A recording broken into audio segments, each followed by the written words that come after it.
The opinions and views expressed in the following presentation do not necessarily reflect those of GameCon Radio or its affiliates.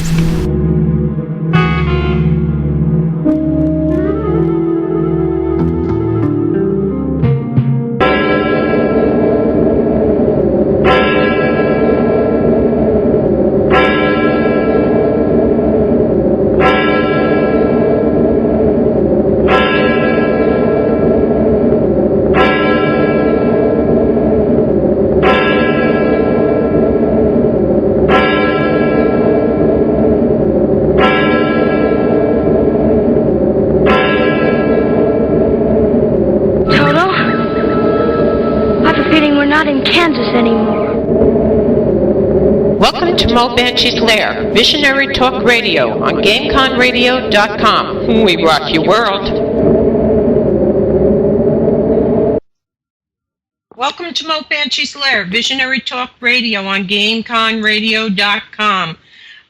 We're having a little bit of a glitch tonight. I hope you can hear me. If you can, everybody let me know. Tonight's going to be...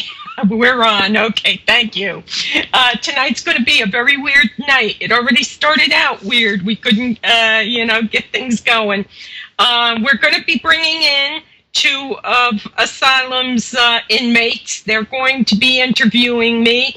I also am going to be adding Scott, one of my team, and Brian, if he can call in. I'll give you the number in a minute, guys, and you call in, and we'll hook you up. But first, we have some crazy but news. I want to remind everybody the weather's really lousy. It's very cold. Yesterday, we went from sleet to rain to snow to sleet to rain to snow. And finally, tonight around 5 o'clock, the sun broke out. Animals need to be taken care of and protected. So please, if you're seeing an animal in trouble, don't go on people's property, but call your local animal services, your local police department, and ask them to check on the animal's welfare. If you see a house that's empty and you know they had pets there, please just look in the windows, tap on the door, see if there's any animals left in the houses. People are still losing their houses, and they don't have the money to do anything with the animals, so a lot of animals are being left to starve in houses.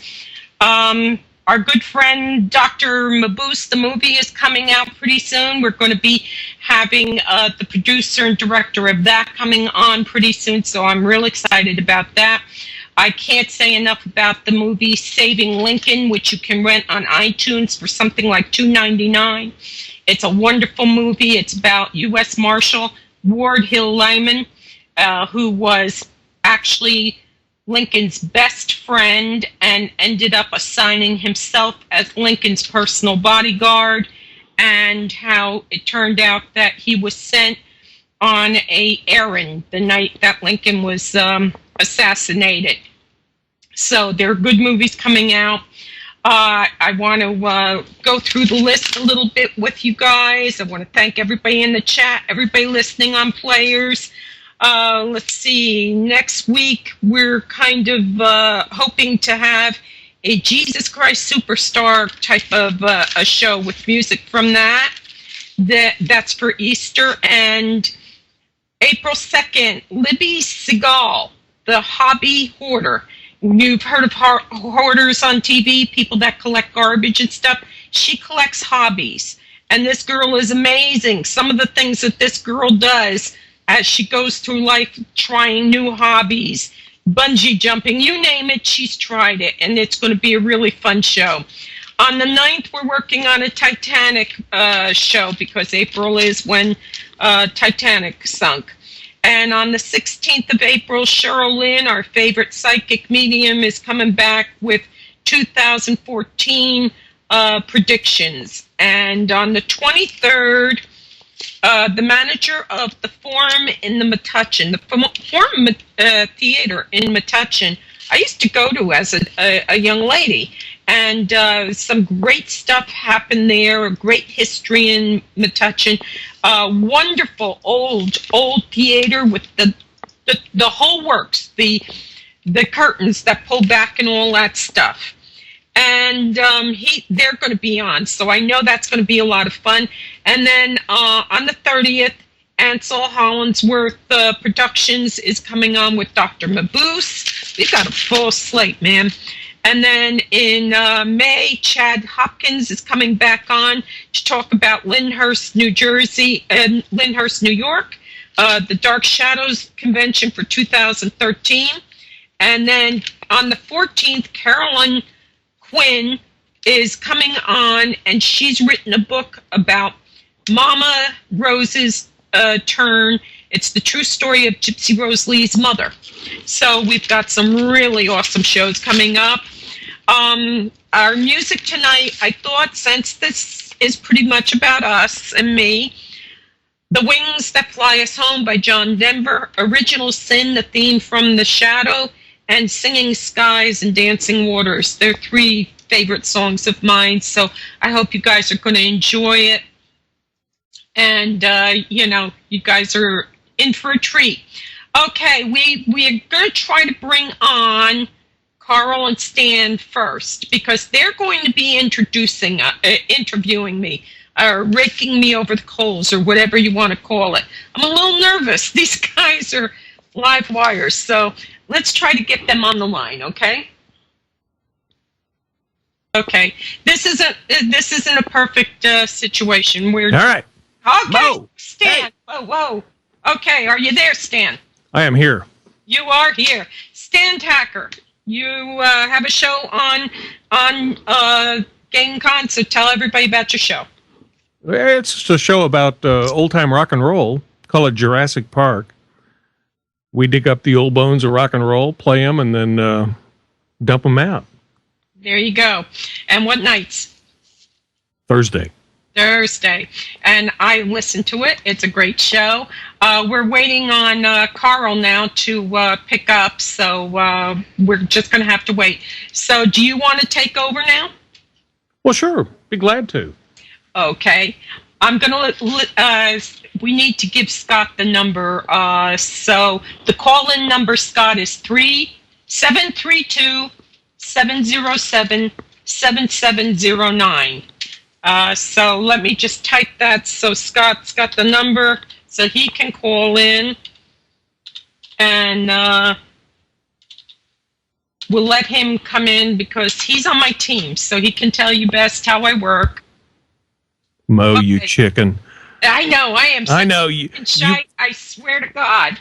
You brought other people in to deflect, just to deflect. Back up, Stanley. Back up. And hey, Karl is on she's there. She's brought the boys in to protect herself. I know, she has. Exactly. Yeah, well. Actually, Scott doesn't protect me too much. You will not be saved. Okay, so the 2 guys are in. So do you want to start, guys?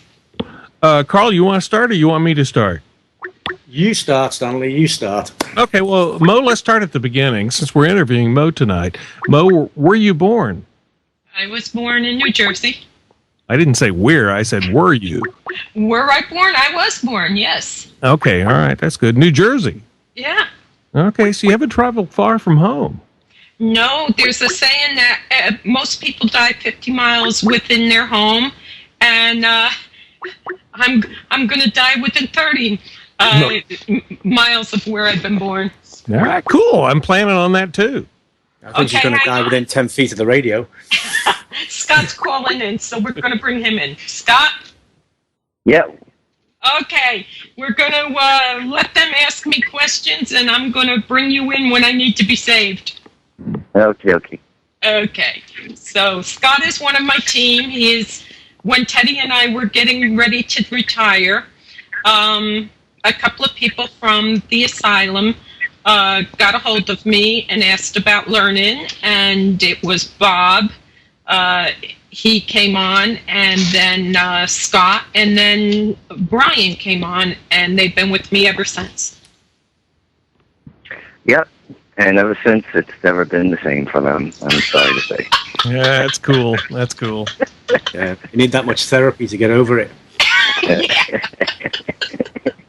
Hey, Mo, before we get started, Mo, do you think you need to have a safety word? A safety word? No. No, I'll tell you to shut the fuck up. Oh, man. I was going to suggest something like Gerbil or Armageddon. Red alert. Yeah, red alert. Red alert. Yeah, I'll tell you to shut up. No, we're not talking about that. I know how to do that. Okay, so what do you want to ask me now? Well, I'll start off. I mean, Mo, you've been investigating for a long time. Mm-hmm. And, well, just tell me how you got started. Well, I've always known there are spirits, and it never bothered me a whole lot. I just thought it's all part of life and everything. And, I did what most people do.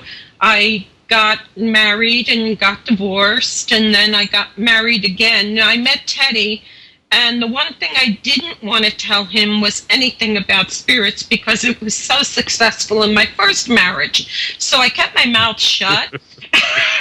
And we moved into this a little apartment in this where I am now, and things started flying across the room, and I mean jettisoning and hitting me. And after about 4 months, I couldn't take anymore, and I finally said to him, look, I need to tell you something. And I says, things are being thrown around. And he did what I expected him to do. He says, oh, this is just vibrations. We're a basement apartment. At that time, we were a basement apartment. And he says, the trucks go through on the highway and they'll make the walls rattle a little bit. And I said, you don't understand. And with that, all my stack of 45s, remember the stack of 45s we all had, went flying 25 I can't remember 45s, Mo. I can't remember 45s. I refuse to acknowledge it. No chance. Ah, Jesus. Yeah, The Blarney guys, come on. that's gonna go flying tonight, right?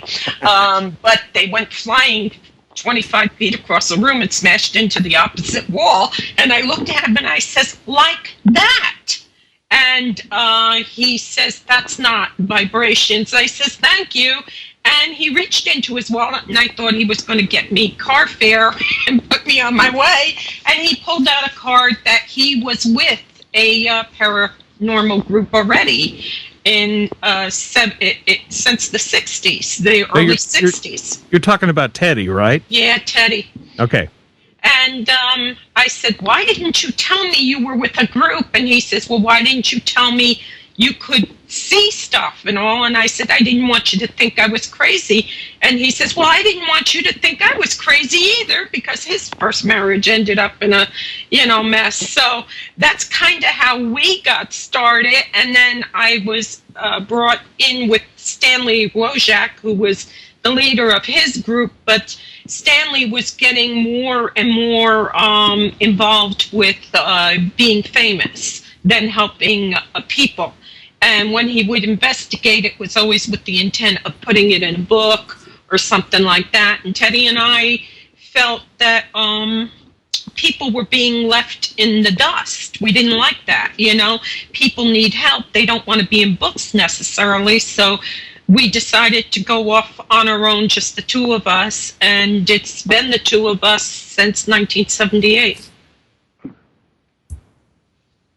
Mo, I find it really difficult, to see that you've gone and got married, right? You've gone through all of the relationship stuff, right? Yeah. To suddenly get to the point of, finding out about each other, that you're both into the subject, you know what I mean? You're both a bit mad. But back You know what I mean? then, it wasn't like now. It wasn't like now, because back then, people thought you were nuts. Do you think the marriage vows need changing for this? Maybe. Is there any? A new marriage vow with the paranormal in it, Are you involved in anything that might get your significant other arrested by the government? I don't know. It worked. I mean, it just, I just didn't feel comfortable letting my guard down again like that. And it wasn't like it is now. You had In Search of, Hans Holzer's In Search of had been on, and it had been redone again and all.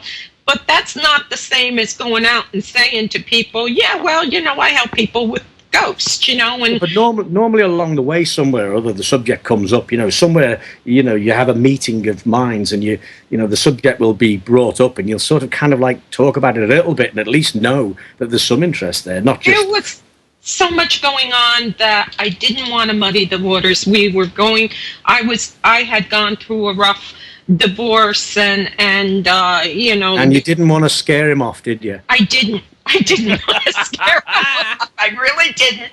I didn't want to. I mean, that look, when people look at you, and people still do it today, Scott can tell you, people look and like, okay, Yeah. and you just don't want to do that, especially when you have children. Although my children have always been cool with it, so I don't know. Yeah. Mo, when did you really realize that you were, I don't know, sensitive or? Yeah, maybe. Right. I was a kid.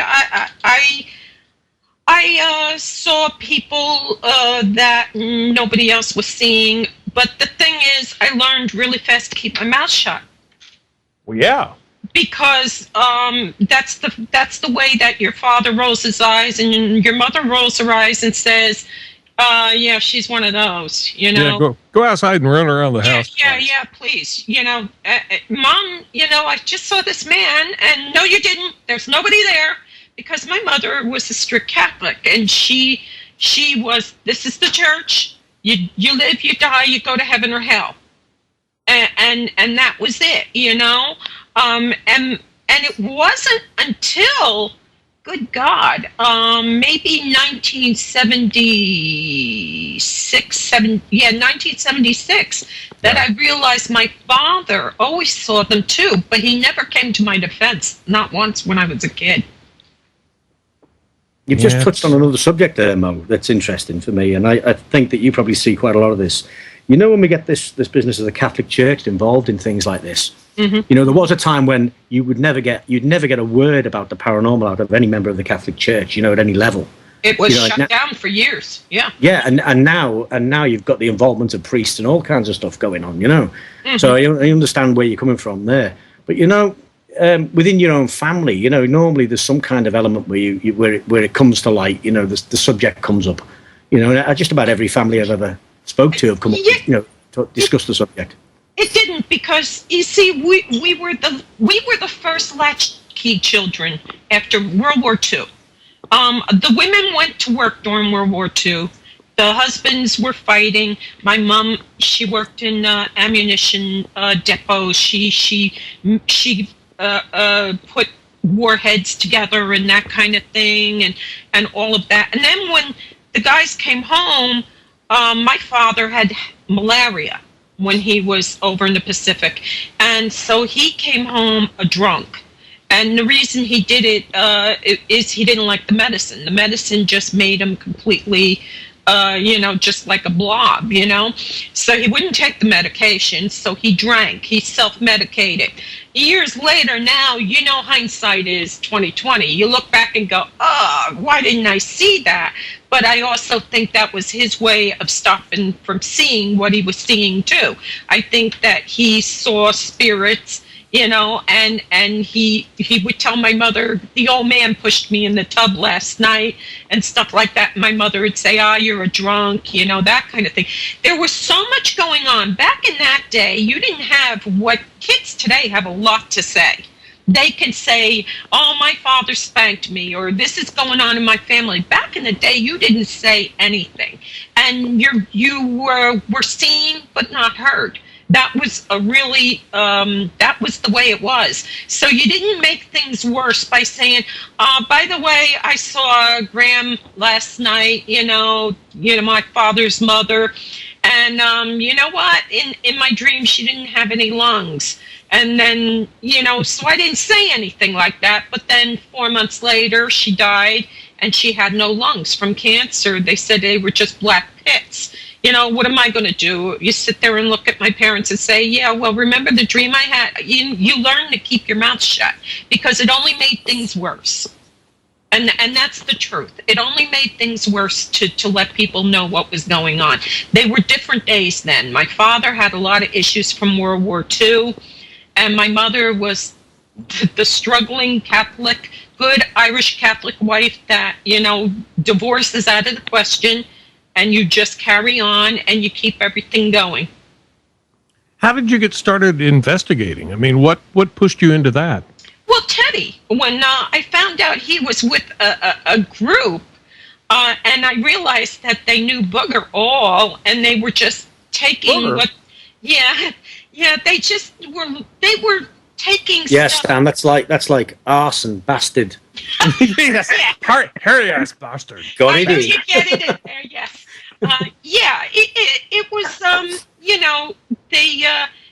they knew what they were being told by Stan and that kind of thing. And I'd say, well, have none of you ever heard of Hans Holzer? And they'd look at me like, who? And of course, once Amityville hit, then everybody knew who Holzer was, and the Warrens and all that, and all that garbage came out. But before then, everybody was blissfully asleep at the wheel and just listening to what anybody said. And Teddy and I were getting cases that were really serious, and these people didn't want to be in books or anything, but they needed help. Somebody has to care enough to help. Sure. How did they find you? Usually it was by people who knew us from the team and say, oh, yeah, well, I know somebody and that kind of thing. And word just kind of spread about us. We never went out looking for cases, but we'd get a case. Like one time my mother came to me and she says, look, I know you're into this thing. This is what you do. But there's this woman. She's got somebody, her neighbor. The woman is hearing voices. You can't go during the evening because her husband won't allow anybody in the house. That's our first red flag. The husband doesn't want anybody in the house to find out what's going on.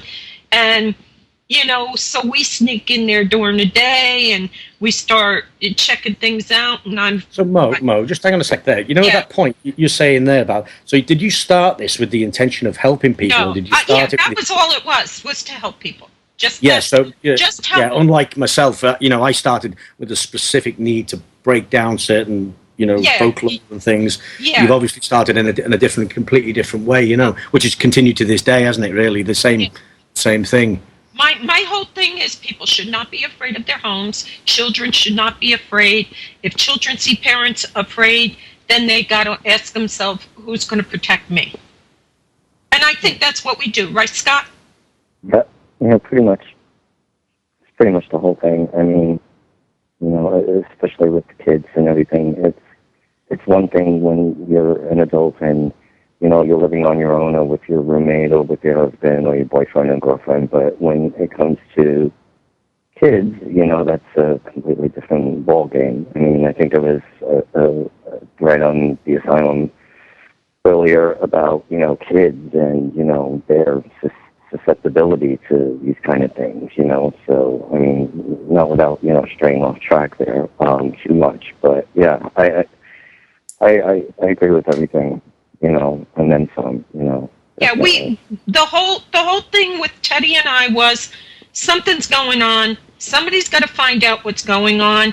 And most of the time it has nothing to do with ghosts. There could be an army there, but somebody's got to get in there and find out. So that's how it started. We just decided somebody had to care enough to help, and it ended up being us. Mm-hmm. Mo, go ahead. Yeah. Now, over and over, you keep sort of giving us little bits and pieces, these anecdotes of the funny things that have happened, not the more sinister and serious things that have happened, because I know there's been quite a few of them. But, if you want to run us by with some of your sort of best anecdotes of the funny things that have happened. Well, I got to come tell on, you, Scott. Serious. One of our first times that we ran across, I always say people's motives. People scare me, not ghosts, people. But a very serious one was the first case where we found out the husband was poisoning his wife. And, Cool. the reason it, you know, Did he get any tips? yeah, the wife had a rash on her face, and my mother and I both had that kind of rash from sulfa. And I asked, "Are you taking some kind of medication?" No. But Teddy went waltzing through, and sure enough, he finds a sulfur-based antibiotic that her husband is supposed to be taking. And it's odd that the husband makes the tea every morning. And that was, and sulfa, if you have a high allergic reaction to it, you'll hear voices if you're given it long enough. Any poison will make you start hallucinating. Stan, are you taking notes here in case we need to go? I am. I've got it. Sulfa. Oh, Yeah. But funny, we had a case. It was a lark. We went to this place in Mount Pleasant. Was that it, Scott? The R&R? And it was a nightmare trip right from the get-go. By the time we got there, I was not in a good humor. But we got up to the room, and Scott is standing in the doorway, and he's got this cigarette half hanging out of his mouth, and he's just staring. And I says, "You have the funniest look on your face." He says, "There's a dead baby in the closet." Ah! And I says, "Already?" And he says, "No, there's a dead baby in the closet. I'm not, kidding you." And I get there and I stand next to him, and I look, and son of a gun, if there isn't a dead baby laying there, and we go, because it was kind of darkish, and we go real slow and walk up to this thing, and they got one of those dolls that looks like a real baby, and it's laying there in a creche. It's supposed to be the baby Jesus, but it's not Christmas, so they had it tucked in this closet. And I'm thinking, what did we just land in? The Manson family? My first thought was like, okay, I've been driving too long because, you're in the car for that long and it's tired. We got there, I think, maybe 11, 12 o'clock at night, 1 o'clock in the morning, whatever. But, of all the rooms in that place, why? Why our room? Why put that in a closet in a room you're renting to people? Put it in the basement. What is wrong with you? And it looks like a living baby. It's one of those ones that you pay a lot of money for. I'm looking at this thing, and I'm like, "That's not a doll. That's." He says, "It's a dead baby. It's a dead baby." I know what a dead baby looks like. I had to touch it. Yeah, but you must come across, or realistically speaking, some of the people that actually ring you up. I mean, mad is being subtle about it, really, isn't it? Some of these people are seriously disturbed people who come looking for help from paranormal investigators. Yeah, you get people that, they almost want to be haunted because then that's the excuse for everything that's going on. And, this is tough. See, I don't give names, and I don't like to do a lot. But years ago, on the asylum, I was contacted, and it turned out that he's now famous. He wasn't famous then, but he had been at one of the members' houses and told her she had some demonics attacking her. And it turned out that I kept trying to help her and talk to her and everything. And she became suicidal. And finally, I was able to get a hold of her neighbor who got her husband, who actually had left because it was so bad. And they put her in a mental institution where she had blood work done, and it turned out she had a chemical imbalance. But this, she was desperate for me to say, "Yeah, you have demons. It's demons attacking you. You're not mentally ill." And the problem with that is that, it's, you're never going to be all right, And so, yeah, I've gotten people that actually want me to sit there and say, "Yes, it's a demon," or "Yes, you've got ghosts torturing you," because they want that attention.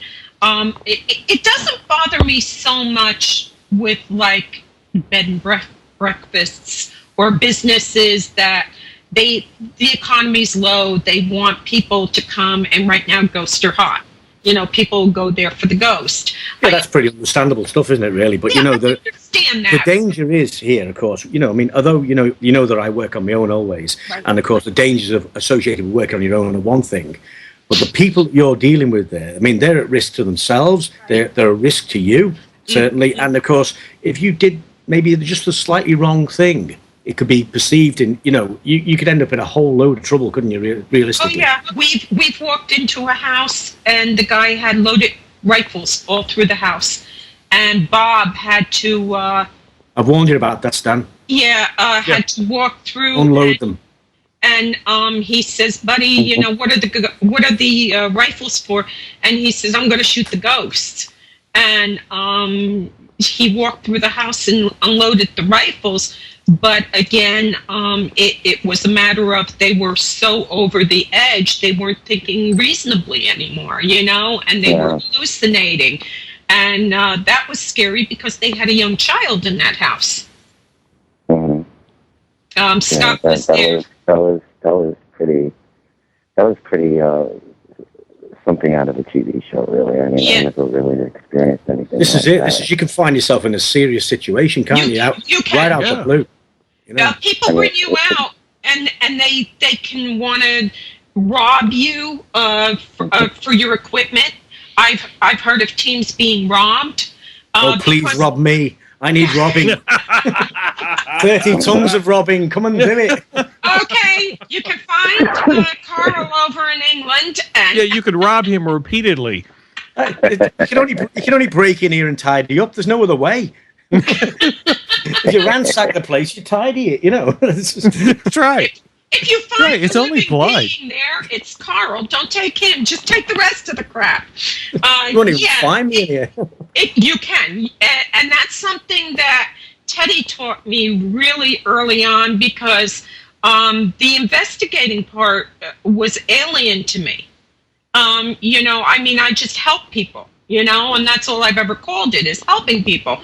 But then as this nightmare since 2002 or 2004, when ghost frauds hit the airwaves, now you've got to be so careful going out because some people have some terrible motives for bringing people out. Yeah, well, I mean, there's a lot of narcissists in the whole thing anyway, you know. Yeah, absolutely. yeah. Attention seeking is a way of life with a lot of these people, but Yeah. but you know, you've got this other element, haven't you, with the media explosion about the paranormal and the way it went. You know, you've got this. You've then got this additional element with the sinister sort of view to it, or like you say, mentally disturbed people who are, you know, really dealing with some serious problems. You know, and they are a major risk to a lot of people, and people are going in there pretty blind, really. Yeah, and there's, I always tell the team, and I told Scott this, and I've taught, Brian is in there too. Maybe we can bring him in at some point. He's on Skype. But being paranoid doesn't mean you're not being followed. So when somebody comes to me and I'm thinking, okay, they've got all this other stuff going on, that doesn't necessarily mean they don't have a spirit problem or something else going on there. But then we always go back to my original reason for getting into all of this is somebody has to care enough to find out what's going on. Somebody has to go in and not be judging them. Just, okay, let's see what's going on. And Scott knows how it is. No preconceived ideas. Let's okay, you know, let's just go see what's going on. Let's see what's shaking, I usually say. Let's see what's shaking. And it means you're spending money for traveling. You're sometimes driving for 100, 500 miles, you know, to go help people. And when I get a little ticked off is when, like, we're brought out and it's these people have just cried and cried and cried and carried on. They need somebody out there. We get out there and then they say something like, well, I wrote this book. And then I get pretty tight because I tell them, if you wrote a book, you need an agent. If you want to get on a TV show, you need an agent. If you want to get on Better Business for Ghost Haunted Bed and Breakfast, you need an agent. I'm not that person, you know? Yeah. And yet we'll... And if you want to die, talk crap to Mo. Yeah. Well, it's really funny because I usually have this expression that I say under my breath when I'm really tight. Does it have the F word in it? Yeah. And finally, the team got me a cup for my birthday with it on it. It says "feckin' idiot" on it. I love it. Egypt. And I'll walk away and I'll just say, "You fucking idiot," like that. Yeah. And then it was my birthday and I got this package and it was signed by everybody and there it was. It's got it on there, so I take it now with me on investigations and stuff because it's just so funny, you know? I don't even have to say it now. Just go get a cup of tea. Hey, Mo, has there ever been any time where you've just been scared crapless in wherever you are? Of a ghost? No. Okay. No. I think I have. I'm pretty much a scaredy cat. Yeah. Go ahead, Scott. I've never been afraid of a ghost. Even the demonic I had, it was more like, what the heck? You know, it was like, yeah. My kids were there. I didn't have time to be scared. I didn't have time to sit there and go, oh my God, what is that? Oh my God. You know, I've got a 4-year-old child standing on her bed screaming, Mommy, it's here, and a 2-month-old baby boy in the crib next to it, and this big massive thing between them. And I didn't have time to sit there and say, oh my God, I'm scared. I just did what I had to do. I went right through the thing, grabbed my kids, and as I was holding them, I heard a crash behind me, and I was brought right down to my knees with the kids still in my arms. And when I got to my feet, I turned around. Back in the day, remember the old rainbow vacuums they were selling? Oh, yeah. It came, No, not at all. it kind of looked like that CP3O. Was 21 a week ago. Yeah, CP3O kind of thing. And it was laying on the floor behind me when I had turned around. It had come a good 10 feet from the closet door, broke through it and smacked me right in the back. Yeah, a good rainbow will do that. Yes, they are big, they are heavy. And even at that, I wasn't scared. I was pissed. I don't think there's ever... I mean, you can startle me. For sure. I've been in places where people have run down the stairs and I'm standing there waiting to get hit and I let out a scream because, hey, you know, I'm here, you know? But a ghost is totally different because I've never had a ghost actually stand there and try to duke it out with me. So that's it. Scott, you've been afraid. Well, Scott, have you been afraid? He's seen a dead baby? Yeah, I've been afraid. I mean, I've been actually fortunate enough to hear things, and when I would hear it, I would get excited. I'd be like, oh my God, did you hear that? And, you know, but if it came down to, like, going into, like, a room alone or, you know, someplace where I was completely cut off or isolated from the rest of the group, then I would, you know, start, you know, dropping a loaf or two in my pants because I'm just like, oh my God. But, you know, it's just, you know, it's just how it goes for me. You know, I mean, I enjoy doing what I do. Absolutely. I mean, at the end of the day, whether you get scared or not, I mean, the real reward is that, you know, you pretty much gone out to do what you had to do and did the best to your ability to help the person in question, if it's, you know, like a residential case or a private case, you know. And you just take it from there. But the scary parts, and I mean, I chicken easily, I cower easily. I mean, sometimes Scott, go up there into the crawl space. Put your skinny ass up there, and I'll do it. I'll do it. As chicken as I am, I'm also kind of brave and ballsy at the same time, and I'll do it. Yeah, so. Scott, you should send Mo up into the crawl space. No. Well, when we had this one investigation where it was at the Shanley Hotel, and in the basement, there's like another sub basement, if you will. I think it was at the Shanley, and it was just like a straight drop down where it was just a very narrow entryway to climb down the ladder. And I said to Mo, I said, I don't think you should try to come down here. And you know what? I mean, she's such a trooper though. Sometimes, I mean, I gotta give her props sometimes. I mean, even like that guy that made her climb up the hill at Fort Mifflin. I mean, he's like, come on, Mo, come on, Thomas? No, Fort Mifflin. All right, sorry. Tony Saletti says to me, we're going to go back to whatever they are, the where they used to keep the ammunition and all this stuff. And I'm like, okay. And he's dragging me up this hill. And I said, isn't there another way to get over here, Tony? And he says, no, you come up here. It's faster. And it was. Oh no! Yeah, it was terrible. It was a pretty steep climb, and I've got a cane, and Shannon was with us for that. We're going up, and I'm like, wow. And then Brian, and it comes around the other side.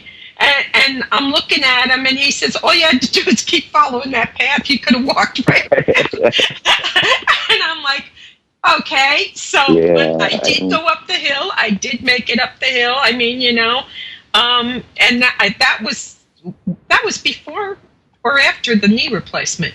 I can't remember. I think that was after the knee replacement. Yeah, it was I still use sweat from about probably 3-4 yards away. Yeah, the water was running off of me because but that was I like Fort Mifflin. It's a favorite historic place venue. I try to help places like that because they are so important to our history. And, they're not getting enough attention with the lack of money in Washington. It's up to people to help those venues. So I will do everything I can to help them and have investigations and do anything I can to bring attention to it. I'm sure once the economy changes, we won't need to have investigations in historic venues like that. But as long as I'm helping, I will help. Yeah. But, hey, Matt. Pretty much like, as long as at the end of the day, it's rewarding to know that,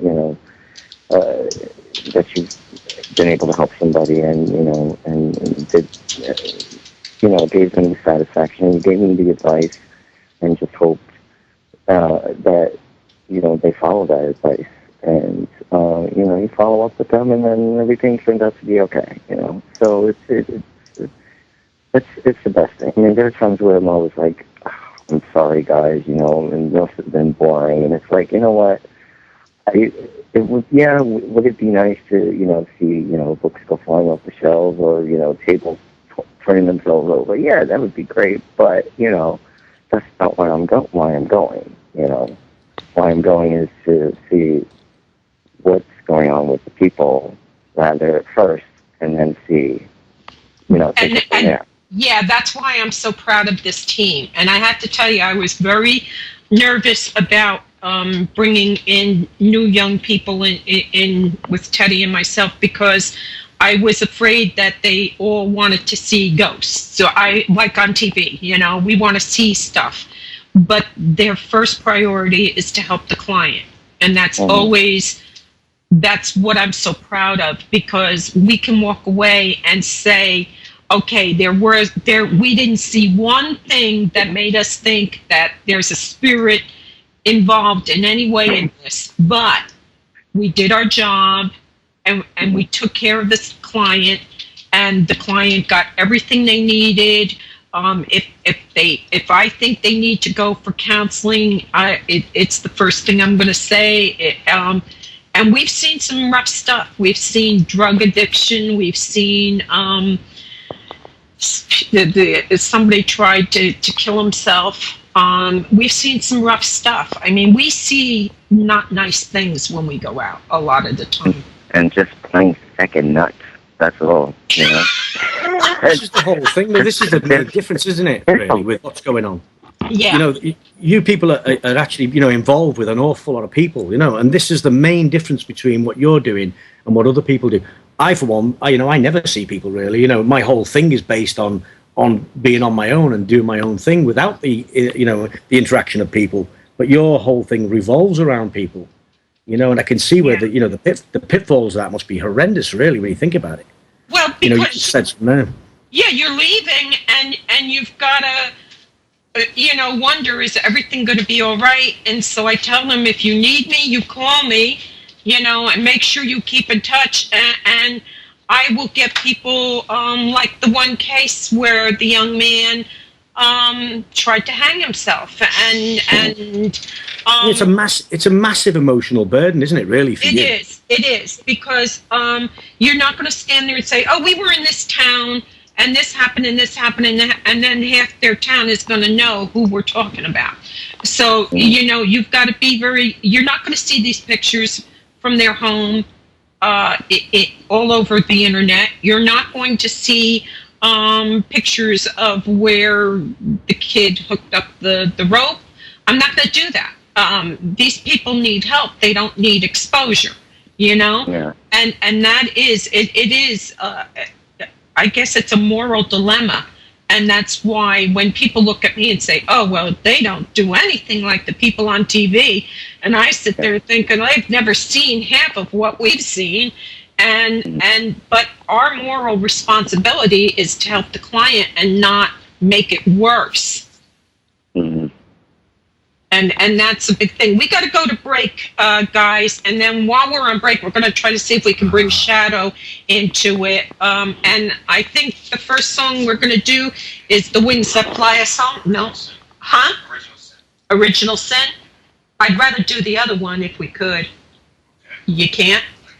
Okay, we're gonna do the Wings That Fly Us Home because that's one of my favorite songs, and I think it speaks volumes about me. So I hope you guys all enjoy it, and we'll be right back.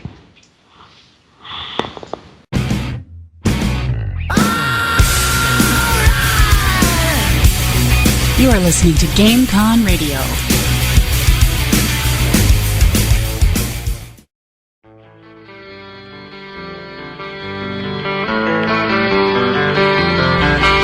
Listening to GameCon Radio.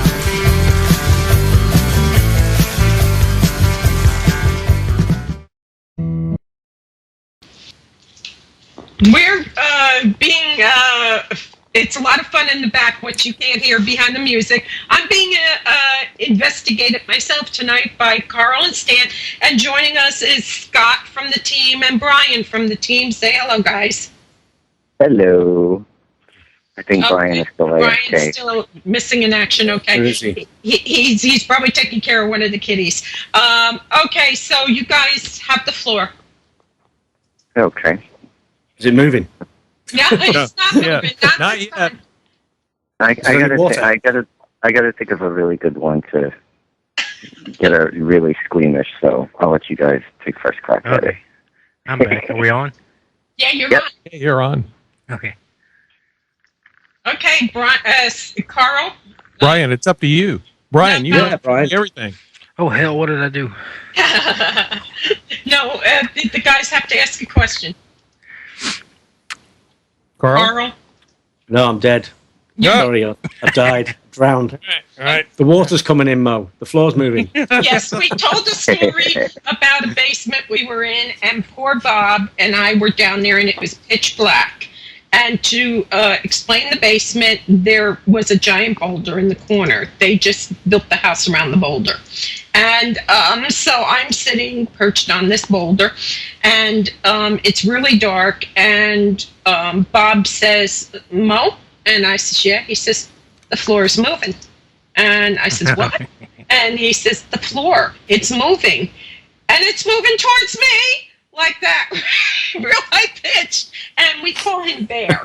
He's big, and he doesn't have a high pitched voice. And he goes, "And it's moving towards me." And I'm fumbling, and I get the torch, and I turn it on, and there is water pumping up through this dirt pit, and it's headed right at Bob, and it's actually in waves.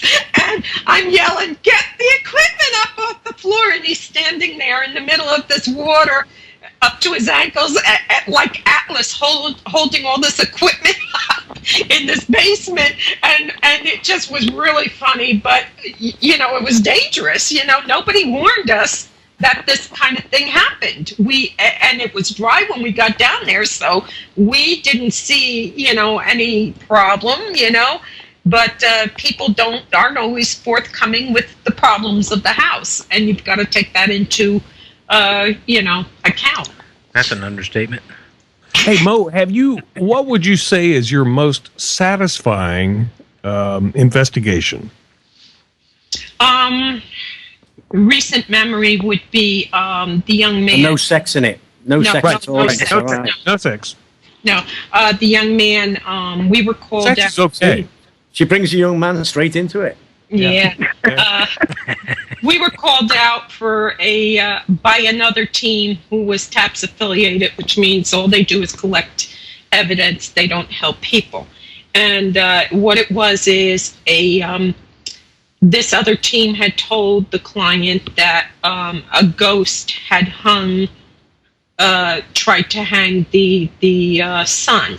And when we got there, I sat them down and listened to the whole story. And Scott was there with me, and Matt was there with me for this one.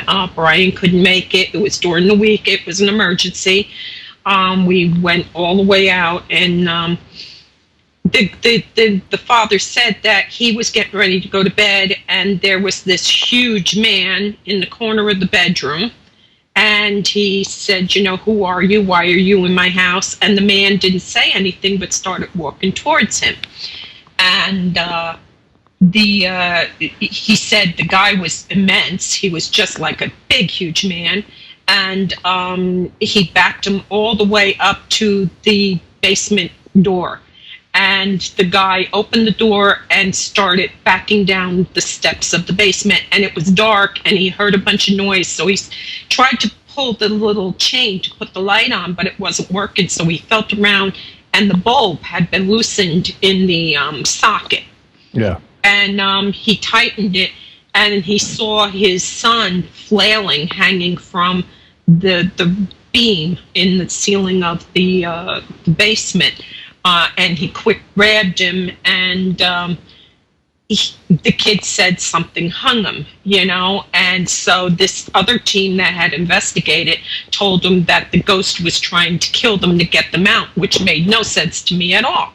I mean, why would this ghost back him down to the basement so he could find his son before he died? Mm-hmm. And finally, I had Scott and Matt take the boy outside. I says, "I want every inch of that kid checked." And as it turned out, Scott said the kid's definitely doing meth, and he was going through a divorce. And the neighbors were saying that, they saw a woman there and all. Well, I said, and I can't say too much because I don't want people, to put two and two together, but it was a Spanish family. And I says, I'm not trying to sound terrible here. I'm trying to be honest and try to get you some kind of resolution, I says, but it sounds like a really big old Polish man who doesn't like Puerto Ricans living in his house. And Scott was looking through the records while we were doing this at the same time, and he says, "You're never going to believe who built the house in 1906, a man whose last name was Polak." A racist ghost. Well, actually, he wasn't. He was trying to save the kid, and he chased the father down to the basement where he found him, and the ghost actually said he may not like the Puerto Ricans living in the house, but he's not a murderer. And so while I was trying to talk to the family, I says, you guys all have to understand. And then I realized that this guy was behind me, this big Polish man. And I says, look, I says, eventually you're going to be like roommates who never see each other. I says, and you're just going to have to relax. I says, everybody's new to this. I says, if you, and then I kind of lied, and it's called making a deal. And Scott knows I do it a lot. I said out loud, I says, you want these people to leave. As I understand, this will be the 5th family you're driving out. If you drive them out, the people who bought this property will have to tear it down, and you won't have a house anymore. I says, so you need to chill out and just accept the fact they're here and ignore them, and eventually you won't even notice them. And with that, I got to say, one of the best movies that I've seen ever made that reflects that is The Others with Nicole Kidman. Nicole Kidman. The end, where the old lady says, sometimes we'll notice them, sometimes we won't. That is perfectly what it is. That's exactly what you want. You don't want them to notice each other anymore. And I do hear from the family, and they did get the kid into counseling. But when we were coming home from that case, which is always the case with Pennsylvania, it's either snowing or raining when we're coming or going. But we went through, and I'm not lying, Scott's here, 5 rainbows on the way home. Yeah, that was pretty wild. Yeah, every time we crossed another 20, 30 miles or whatever, there would be another rainbow. And I says, God's saying we did a good job. And that is exactly what I think he was doing. We had brought them some kind of closure to it. They knew what was going on. The kid had a breakdown. He tried to kill himself. There is a ghost there, but if it hadn't been for that ghost, the kid would have been dead because the father was going to bed. He wouldn't have found him till the next day.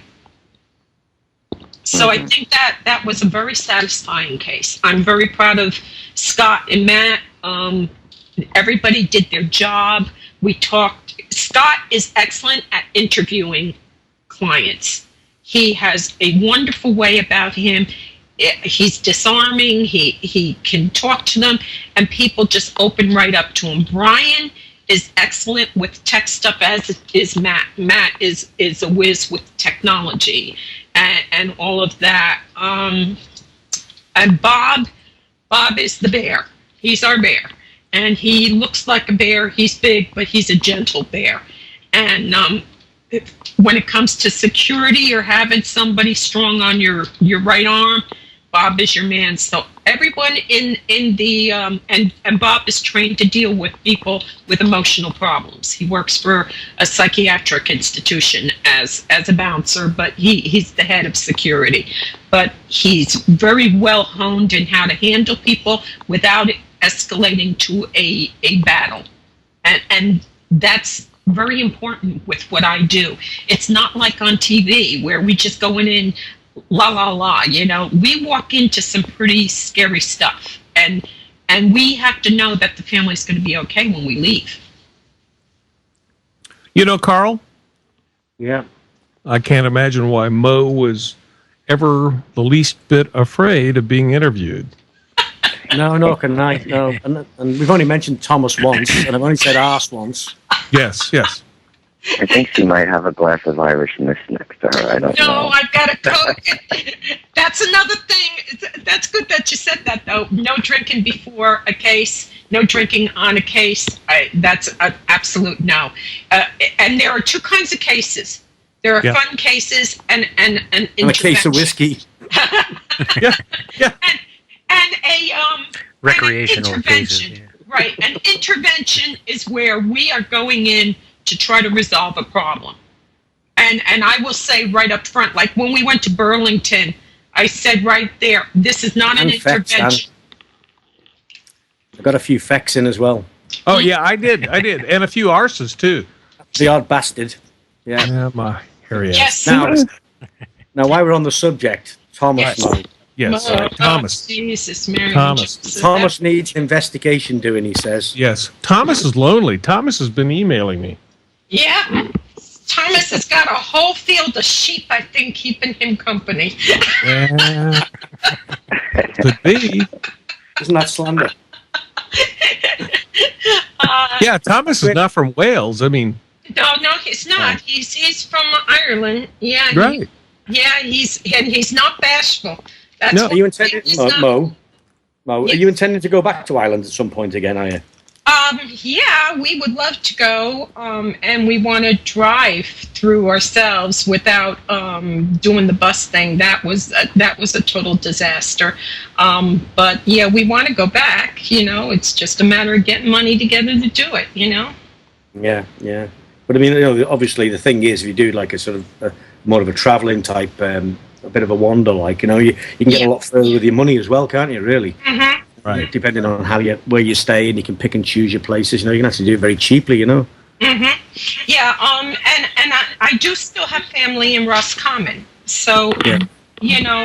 I would love to go there and see the house, and I mean, it's just a little tiny cottage, but, we were like 5 miles from it and weren't allowed to go there because we were on a bus tour and they don't allow you to divert from their thing. We were 2 miles from Knox Shrine and we weren't allowed to go over there. I could have walked it, for God's sake, All right, just park the bus here and we'll walk over. No, you can't do that. No, that's it. It would have been incredibly, frustrating, really, to not be able to just be able to take the time. It's like you said, you missed the castle, didn't you? You didn't get to see the castle because of what, the time constraints or something, or somebody didn't tell you where the entrance. They didn't give us Bunratty Castle. We were staying in the hotel, but they said, "Oh, just go right over down the street, and there's the entrance." Well, we're walking all around this castle, and we don't see an entrance. We see a gift shop. As you stand in front of it, the entrance is it's usually chained up or something or whatever. And you go down the side road and where the village is. And you go in through the village there. That's where you get in. Actually, you go into the village through the gift shop now. Yeah, that's right, yeah. But it's down the side. Nobody It's told down the us side that. The car parks are, isn't it? We're Not the old in the entrance. gift shop, and we're like, okay. That's the way it is in Salem now, too. Yeah, Really? It yeah. was terrible. It was terrible. No, the reason the Bunratty's like that is because the car parking is all down that side road. Mm-hmm. So that's why they moved the entrance round through the village bit, Mm-hmm. And of course, all the transport goes in through there anyway. But it's a shame really that you're right there and you don't even get to see it. Yeah, we were one couple on the tour managed to find it, but they almost missed the bus. They come running up and they said, "We found out how to get into the castle. It's actually, you got to go to the back of the gift shop, and there's like a little counter there." And I thought they were just selling sweaters there, and they said, "No, that's where you buy the tickets, and they open the door and let you go into the village." Yeah, well, if you go to Scotland or you go to any of the national sort of heritage places in this country, the most of them, they all have the gift shop, and you go through the gift shop into the venue, and that's how most of them are. Any of them that are owned by any of the heritage companies, anyway. So that would apply to all the castles. Most of the castles in Scotland are owned by Scottish Heritage, certainly, and the same here with the National Trust and people like that. They're all the same. That's what you're always looking for, is that entrance through the shop. Yeah. Next time, Mo, just get a car and just wander around. Yeah. I did have an interesting in Bunratty hotel. By the time, no, it wasn't Bunratty. It was, I think, in Derry. We got up to the room and I laid down on the bed and all of a sudden this woman said, "Wow, that was hard," out loud. And I sat up and I looked at it. I says, "What was hard?" And so, no, I'm right. It was Bunratty, because I went downstairs to talk. It was late at night, and there wasn't that many people there. So the girl at the desk was talking with me earlier. I went back downstairs. I says, "Okay, so you have a ghost here." And she smiled. She says, "Okay." I says, "It's a young woman." And she smiled. She says, "Yes, it is." I says, and she, from what I can tell, maybe was one of the like servants or something here. And because she said, wow, that was hard. And the only thing I could think of is she was talking about getting the scooter up into the room and all, because we had to put the scooter upstairs in my room.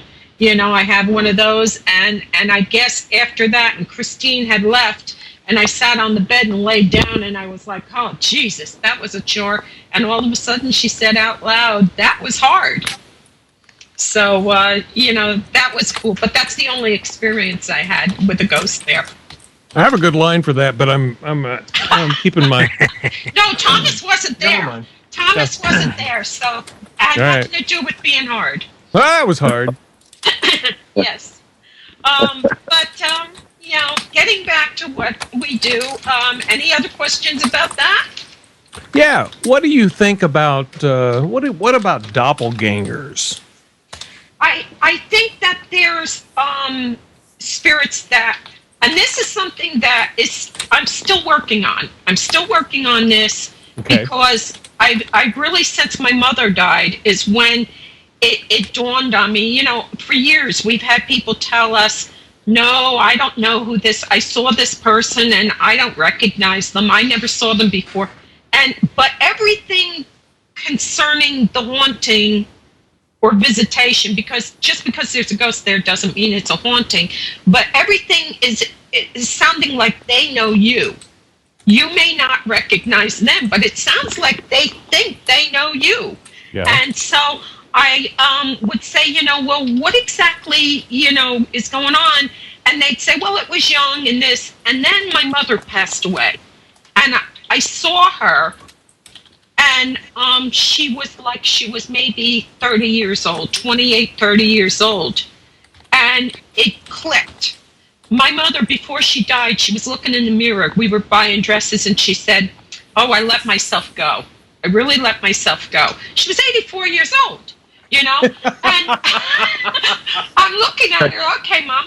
And but then when I saw her, and I realized she looked like she was 30 years old, she sees herself. She always saw herself younger. When we look in the mirror, we don't look at ourselves and think, wow, you know, inside our heads, we always see ourselves younger.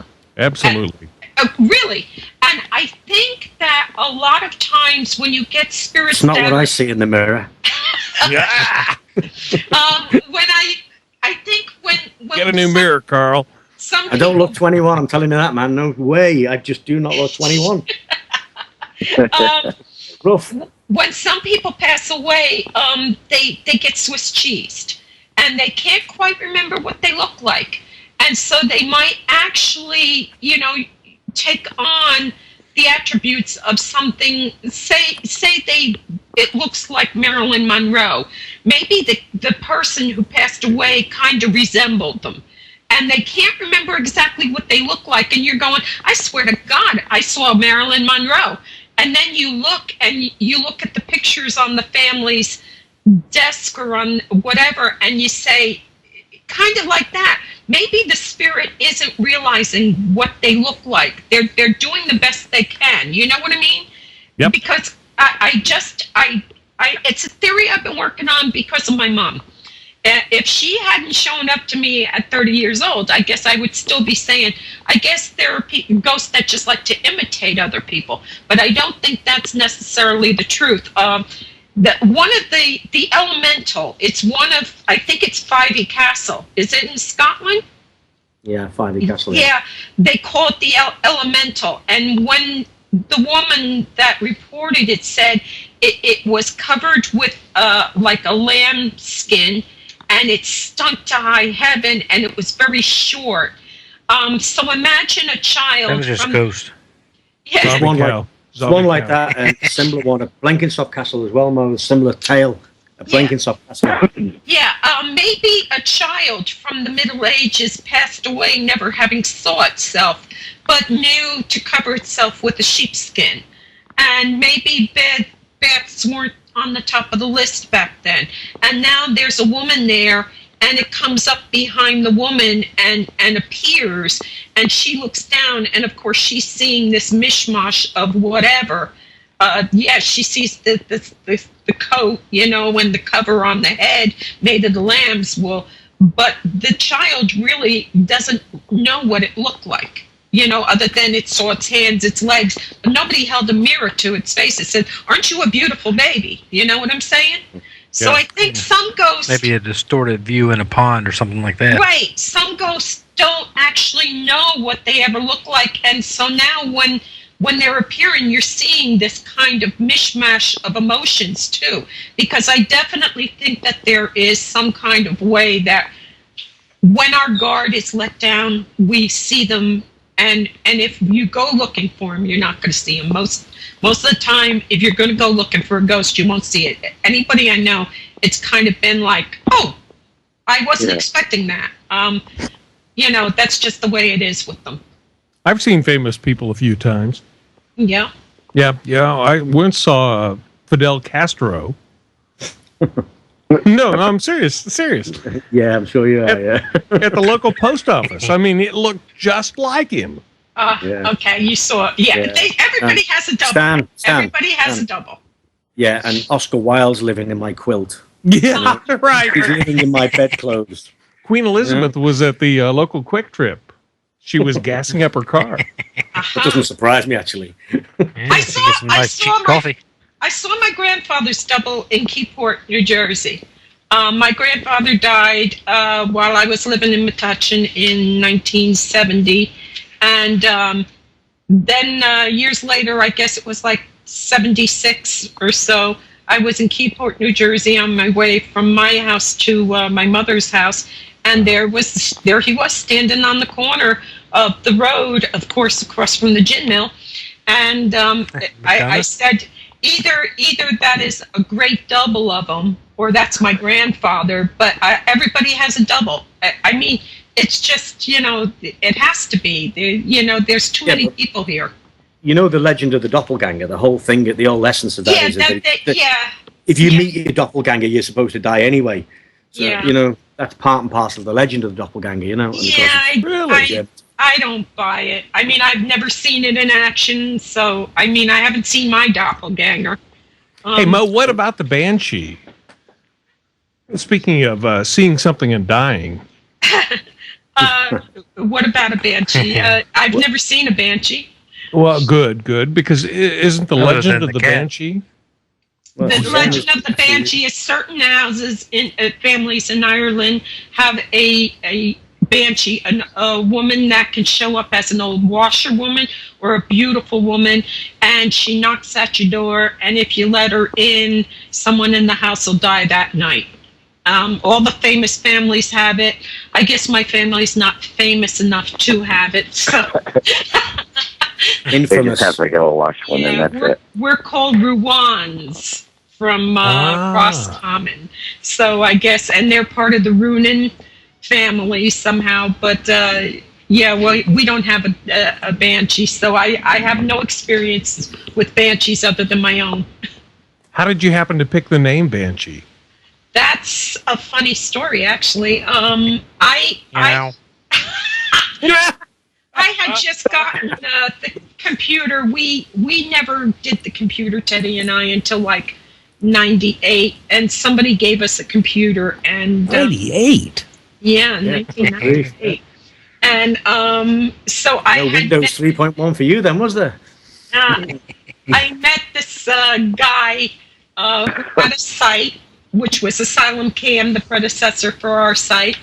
And he decided he was getting so many hits on the site that he had to make like passwords and all. And I didn't know anything about these passwords. And so we always emailed each other, but now he was building the site and everything.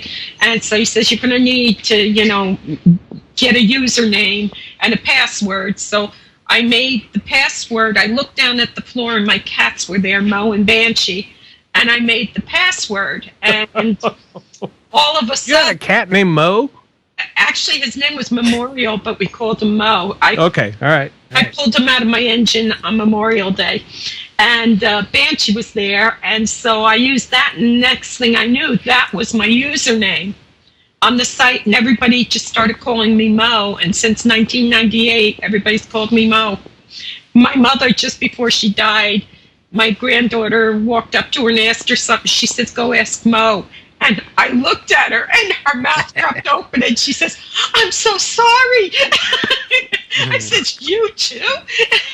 Funny how things stick sometimes. Yeah, that's how I got mine, actually, because I was working on a TV show, and somebody had seen me in the dark, in the shadows, carrying these cables, and someone had got a bit excited about it and wrote that it was the ghost on this particular program, you see. So that's how I became a ghost, because I was in the background. But if you actually look carefully, you can see me actually carrying the cables, you know. If only I could get ghosts like that carry the cables. Yeah, that'd be helpful. Yeah, well, that's it. They never helped me, you know. Not at all. I need something that can run a vacuum around here. Yeah, good idea. That'll We've work. had some interesting cases. Brian and I and Bob, I think. Were you with us, Scott, in the one where there was no floor down to the basement? Yeah, I was you were there. Yeah, you were there. We sent him in the mushroom-infested attic, remember? I hear feedback from somebody's speakers. Nothing. None here. So what happened is we were called on this case, and we had been out at the, what is that? What is the name of that? The John Bonet in Pennsylvania. And the client was just so adamant that they were scared to death. But we went out to this house, and I went up into the bedroom for the baby, and I don't know if people understand what a TENS unit is. When you get hurt, a therapist will put these two patches on you, give you a small electric volt to go through to stimulate the nerves and try to, fix whatever's wrong. I got it all over me to the point where it hurt in there. And I said, "It's okay. I'm just here to make sure the baby is okay." And it backed off. And then I went on into another room. And then, Brian, what happened with you in that room? Well, it wasn't 2 seconds after you had, I noticed like you were taken aback, and as I was noticing how you were reacting, it was like all of a sudden something like an electric force just went from my leg all the way up the left side of my body, and felt like it left from the back of my head. I was like, wow, that was something. And then I turned around, and I think at that point it found Scott. Oh, that was in John Bonet. Oh yeah, that was in John Bonet. Bonet. Yeah. Yeah, but you know, what you've just twice described on there, what you've actually just described there is actually a stereotypical electric shock. You know, it goes down down one side of the body. You know, and it gives you that feeling. You know? I've been an electrician for 20 years, and I know what that feels like. And it wasn't there you that. go. Yeah, interesting thing about ground potential differential and electric shocks up to 50 volts between between the earths of a building and the ground. Because in cases where you get like sort of heavy mineralized ground, and you can actually get a shock between the earth of up to sort of 50 volts, theoretically 50 volts. Which is still a good noticeable shock. Absolutely. But obviously. There's all kinds of anomalies like that, that you can get in buildings as well, which I've come across quite a few really strange things, But, in John Bonet's, I'm not suggesting this is related to that. I'm just saying that, there are... Oh, no. It was the first time we were going up to see it. We weren't sure we were going to stay there, and we were coming back from another case, and we stopped in there, and we met Melissa, the owner, and all, and she says, "Oh, just go look around." And so we were going up the stairs, and like Brian said, we got hit. You walked into it, and it was like zzz. And then Brian got hit with it, and Scott was the last. He was on the bottom of the stair, and he says, "Oh, bloody hell, what's the... Oh," and he's covering his forehead. And I'm up on the top landing, and I said, "It's okay. We have permission to be up here." Melissa said it's okay, and it backed right off of us. It just went completely off of us. And I said, "It's okay." So... we said we definitely wanted to stay there, but we'll be back. We'll be back. And I came home and I told Teddy about it because Teddy didn't come with us. He doesn't go on field trips anymore. And I said what had happened. And I says, I don't know. It's got to be somebody involved with the house, like a housekeeper or something. It's a legendary haunted, building. It's got a resident ghost there and all. And he says, you didn't have any luggage.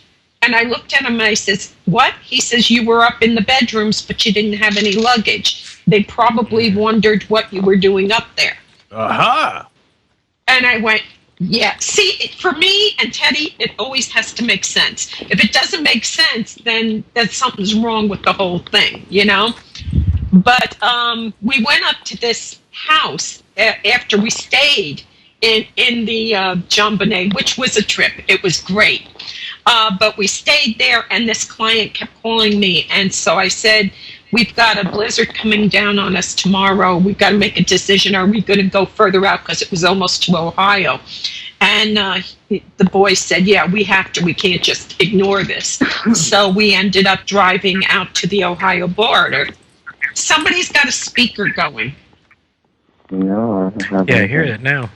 You hear it too, Brian? Yeah, a little bit.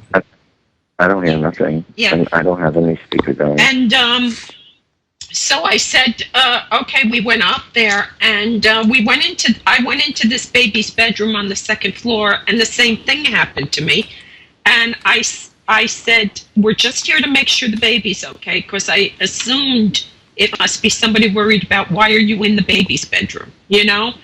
And then Brian came in after me, and I was in another room, and he said, and at this point, you have to understand, we were all still pretty new to each other, the team, and I figured Brian thought I was just full of crap, you know?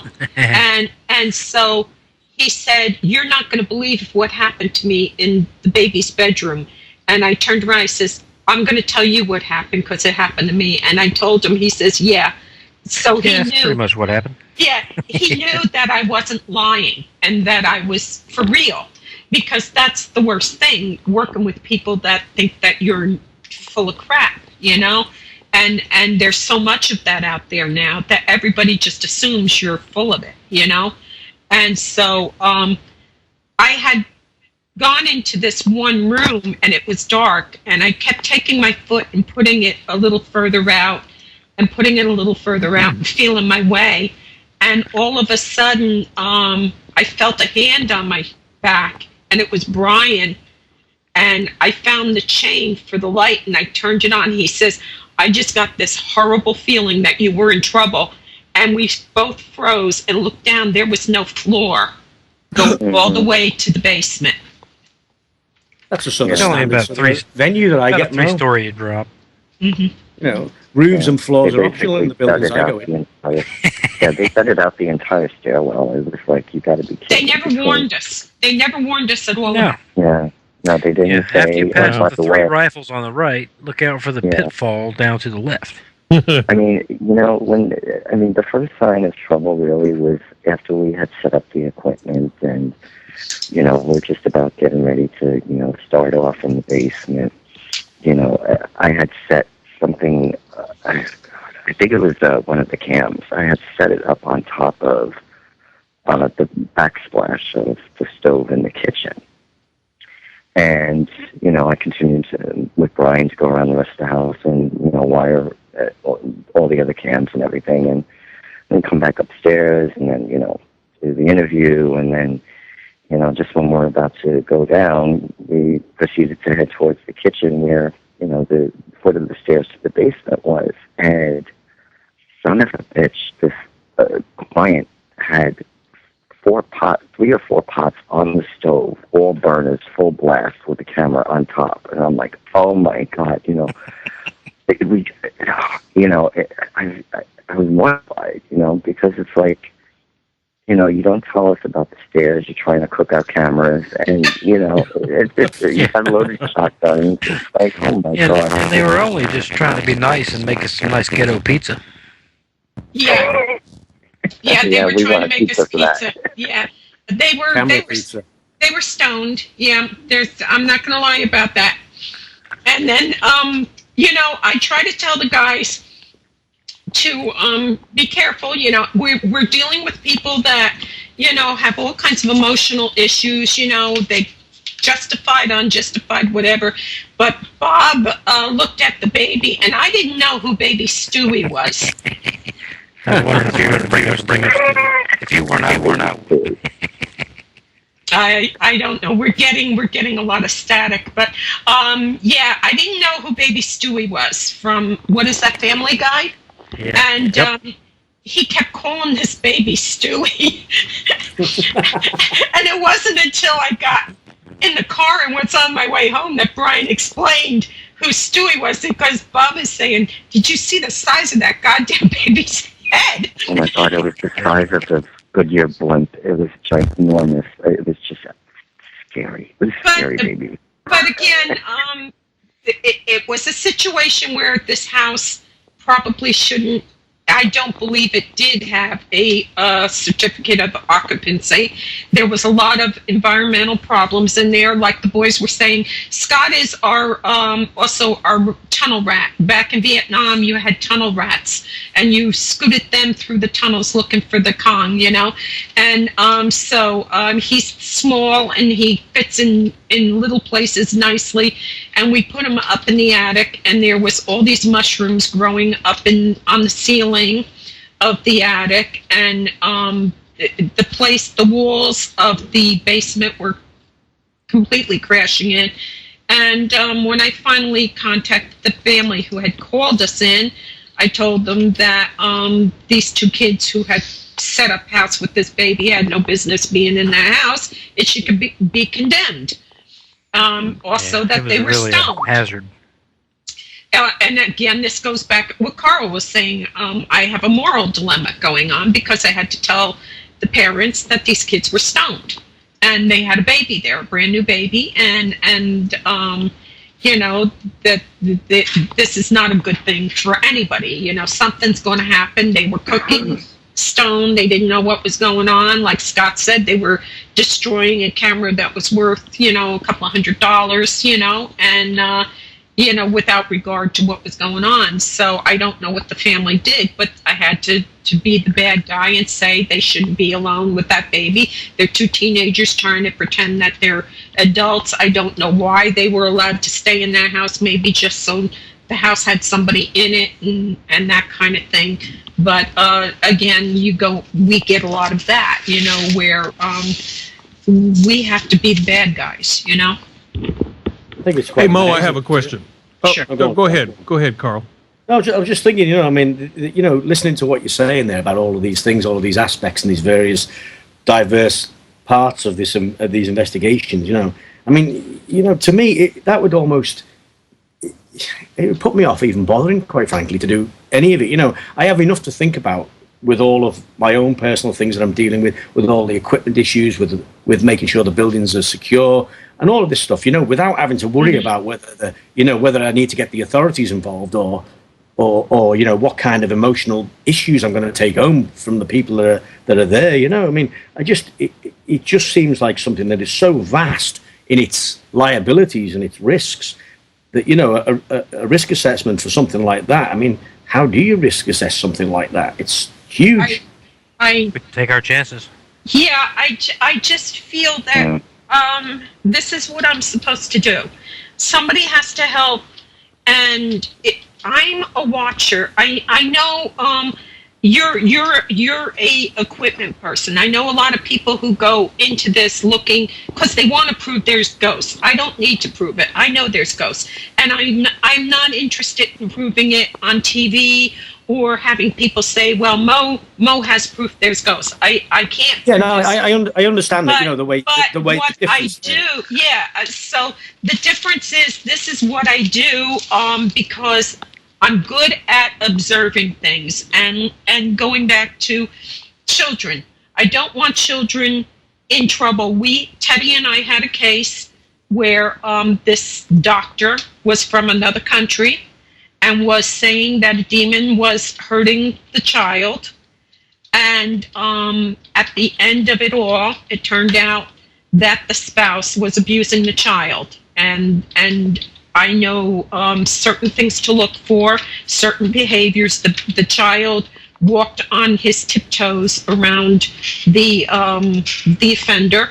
Also was mean to the one parent, but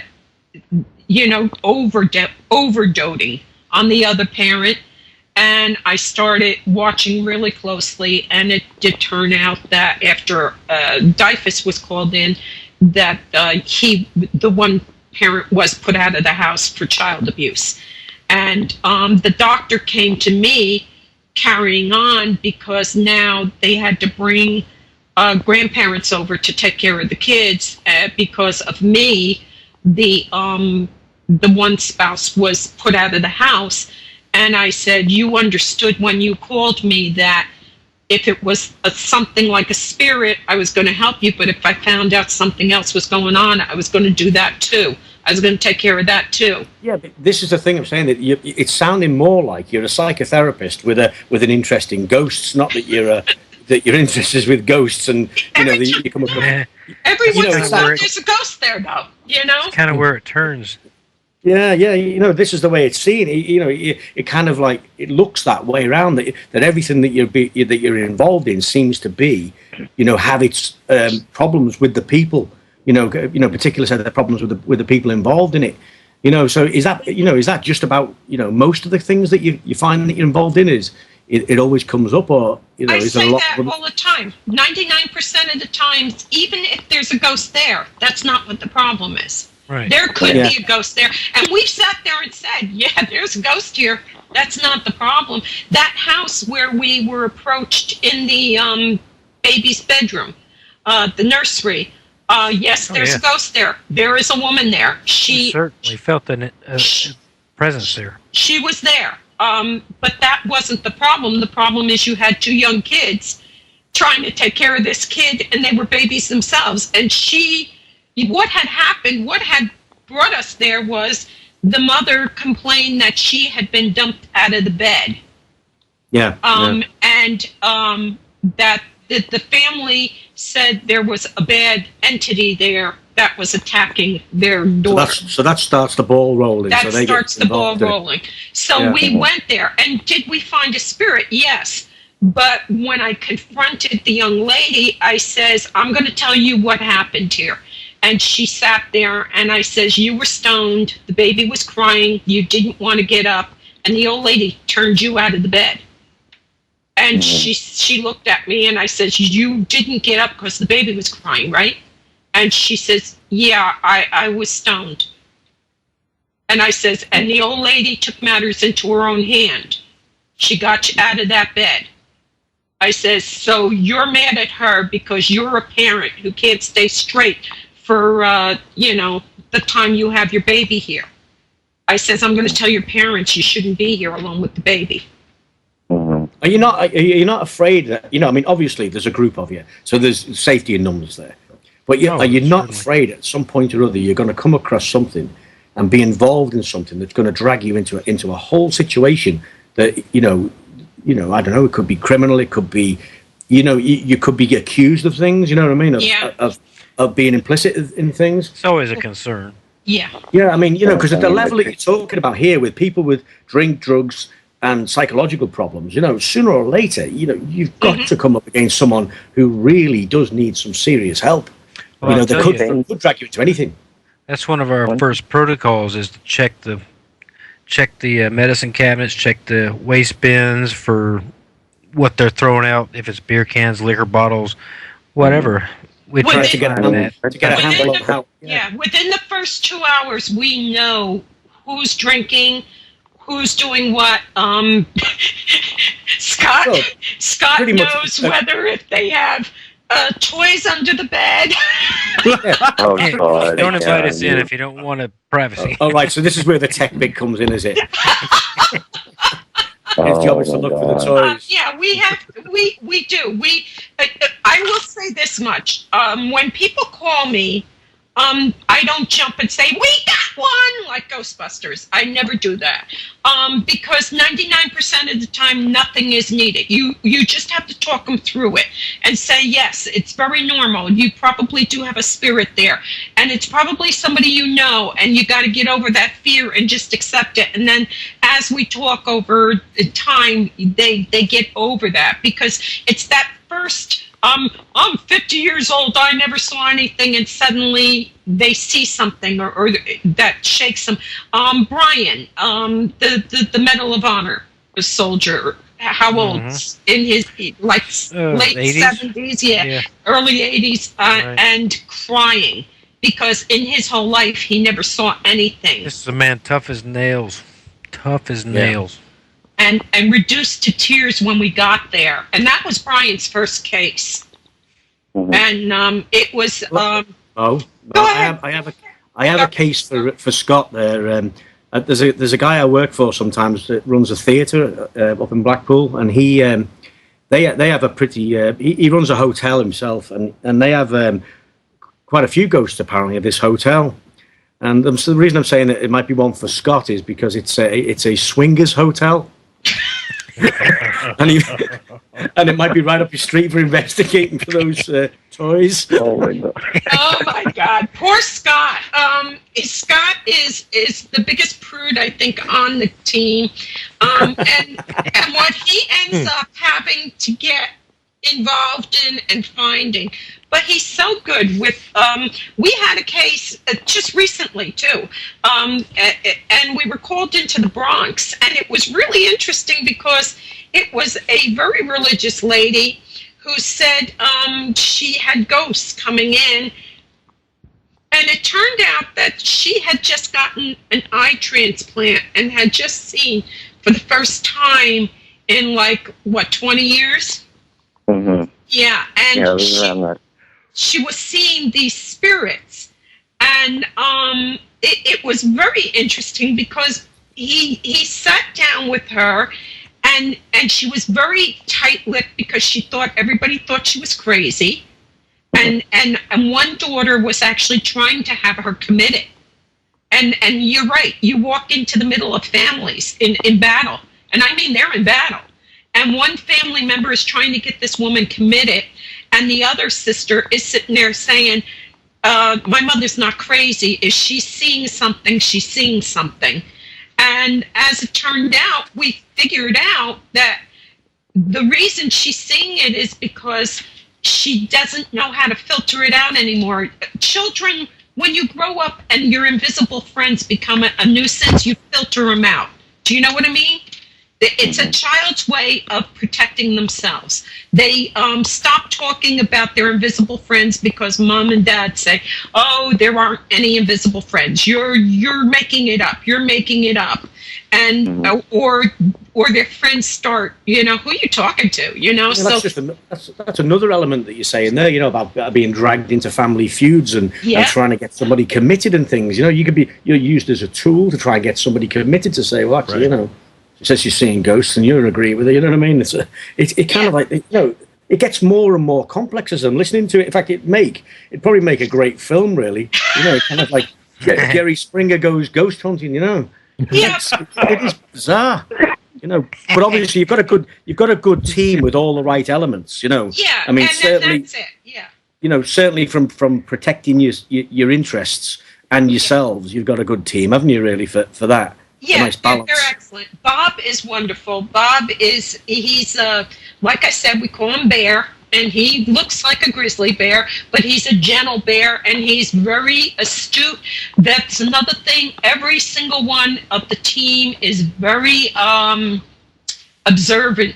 They can look at everything. They don't let little things slide by. They watch the way people interact with each other, and that's important. And we have That's seen your biggest spirits. tool is awareness.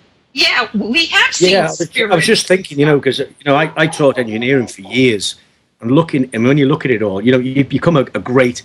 You can see people's characters straight away. You can see right through them, can't you? It's only a finite number of types, and of course that, is a great tool. I will say that in recent years, we're getting more people looking for attention than more people who need help. Yeah, but that's typical of modern society, isn't it? Yeah. You got people all over TV who are prepared to pour out the worst nightmares or the worst, the most stupid things you could ever do, and they're quite happy to sell themselves. And of course, anything for attention, isn't it? Really? Well, we call it whoring. Yeah. Narcissistic behavior, Yeah, they're ready to whore themselves on TV to get some money, and we were dragged out on one case, and I had a huge moral dilemma. The guy had just gotten his kids back. They were living in a house that had a lot of problems in it, and he started bad-mouthing me, saying, because he wanted me to look at his book that he was writing. And I said, I don't do that. I told you that. Don't drag me out here for that. And so he started bad-mouthing me, and I told the team that had originally called me in, because they went there and said they didn't see anything going on. I said, you didn't see anything going on. You didn't see the oil leak in the basement. You didn't see the gas leak. You didn't see this. You didn't see that. Oh, yeah. I remember you telling me about this case. And I said, okay, I need you to tell this guy to cool his jets, because I says, I'm on a fine line here. Should I report him for having that kid that had heart surgery in a house that should be, closed down? Condemned. Right. I says, but I was thinking of the child. The child, is that the best thing, is to have it pulled away from its parents again? This is what I was saying before. The whole moral situation, with many of these cases. Obviously, you're walking into something that starts off as some kind of ghost investigation and turns instantly into this whole other saga. That needs, that completely diversifies or diverts the whole course of an investigation into something else. And it happens way often. Yeah, that's my problem with these TV shows, because if they're not walking in on this stuff, then they're picking and choosing who they're helping. Yeah, of course they are. I mean, TV, you can't really relate TV to any form of reality whatsoever. It just doesn't happen. Anything to do with paranormal TV. Yeah, they're just picking and choosing cases, and is this one any good for TV? Is this one going to be good for TV? And that to me is not really somebody that's interested in helping people, even with ghosts, because if it doesn't seem like a good enough ghost case, they're not taking it. That's right. It's pretty much the same. It's the same thing, like with a lot of teams out there in the real world. It's pretty much, as Mo calls it, a pissing contest. Right. Who has the bigger photo album of pictures of orbs or shadows, or who has the best EVP collection. At the end of it all, the question is, okay, that's all great, but in this set of photos, for this case, were you able to help this client, or were you able to help this client in that set of photos? It makes you want to ask them that, because they're just so hell-bent, really, on, showing off the goodies, and well, you've got to have a content, haven't you? Without the content, you've got no viewers, and Right. And this is the thing, and the same with with all of these people and all of these groups and all these so-called experts.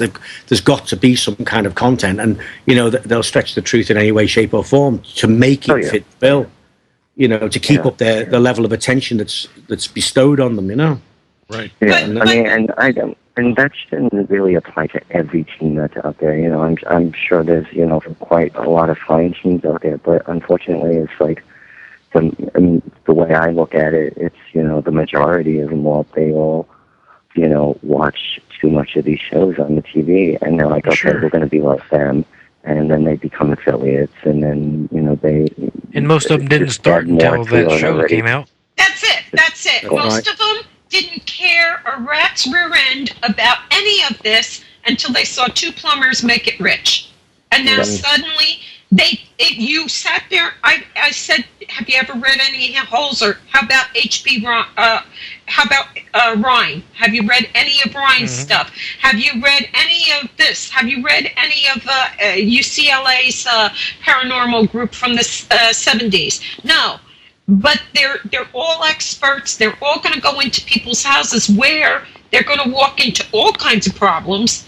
And I have had cases referred to me, and the team leader has said to me, it's not our kind of case. This involves people. This involves people, and we don't deal with those kind of cases. Well, then what are you in it for? What exactly? So you can prove there's a ghost? I don't need proof there's a ghost. This is the thing, isn't it? That those there's the majority of those kind of groups, because I know for myself, it was never something you discussed, and I certainly never discussed what I did. Right. I just do what I do, and I still do the same today as I did all of the years ago, and nothing's ever changed with me, and it's never been about peer review. It's never been about anything except me and a personal quest, and for that reason, I don't need media attention. I don't need anything. I just get on with what I've been doing all these years.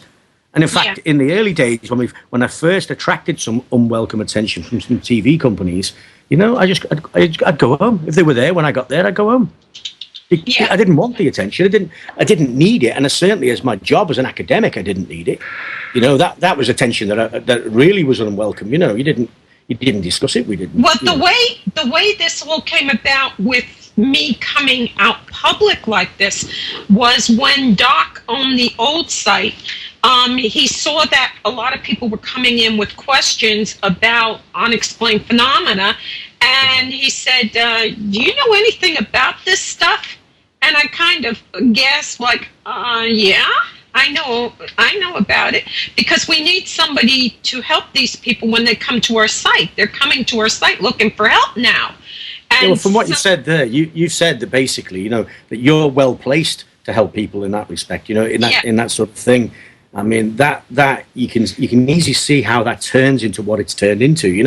You become wanted by a lot of people because of your humanity, of the way you feel about it, and not and that you're not just looking for attention from doing it. So you obviously will become automatically in large demand.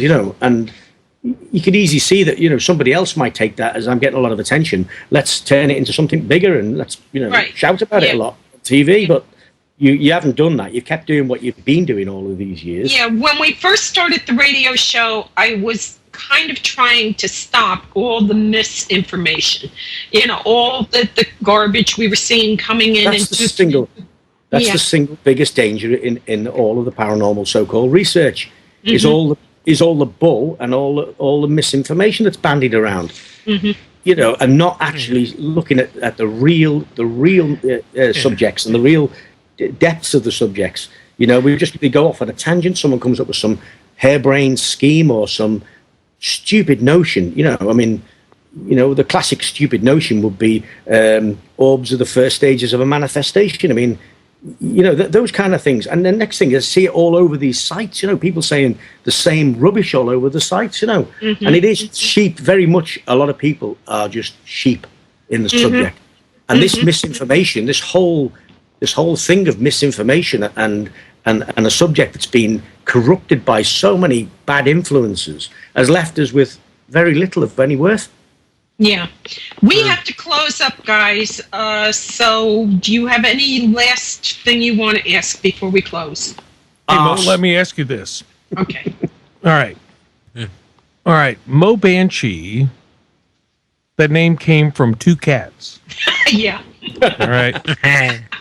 Yeah. Oh, All right.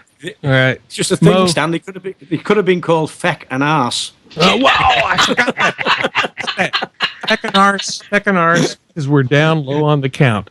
All right. Mo would be Feck Arse now. That's right. Feck and arse.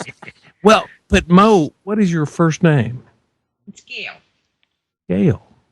That's the first time I've ever heard her say it. I cannot believe she even just said that just now. I'm like, God. I know. Put this on the calendar. See, prying minds want to know. Yeah, that's my real name.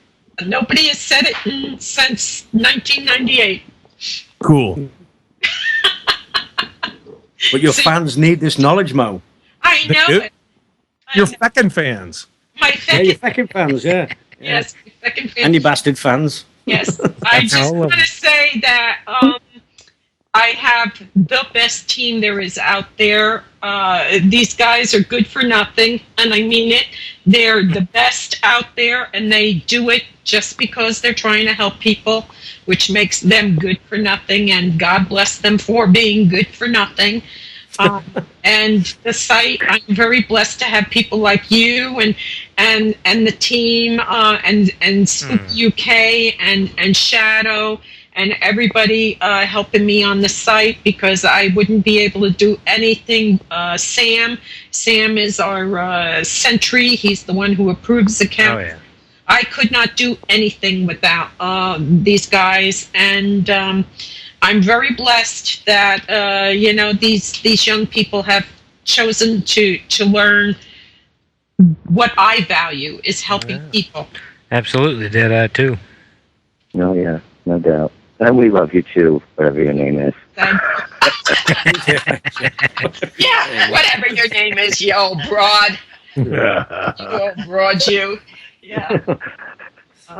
Yeah. So I want to thank you guys for this. This was a lot of fun. We'll have to do it again. Sure. Definitely. Maybe in 20 years we'll do it again. We'll do it telepathically then.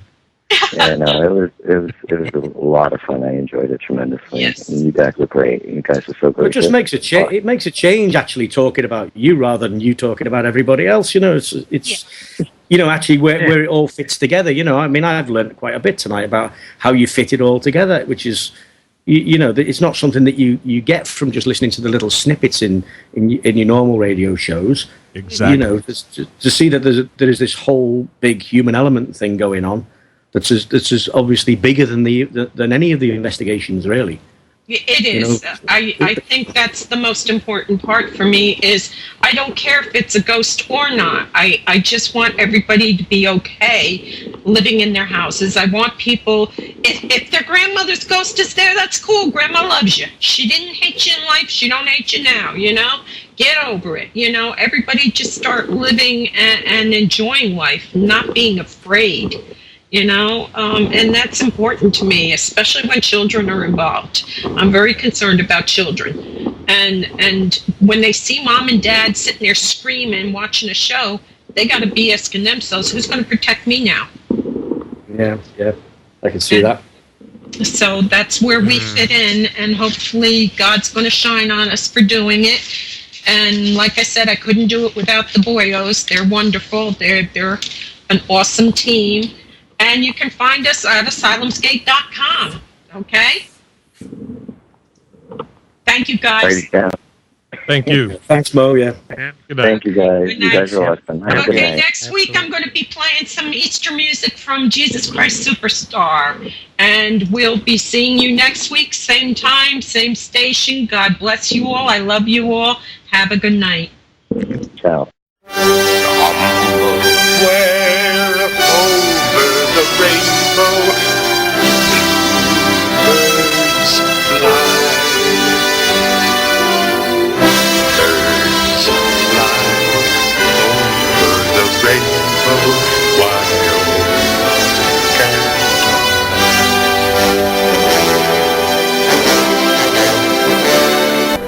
Thank you for visiting me at my lair. Moebanshee's Lair is broadcast live on Tuesday evenings at 10 p.m. Eastern, 9 p.m. Central, 8 p.m. Mountain, 7 p.m. Pacific, and in the UK, 3 a.m. Wednesday mornings on www.gameconradio.com.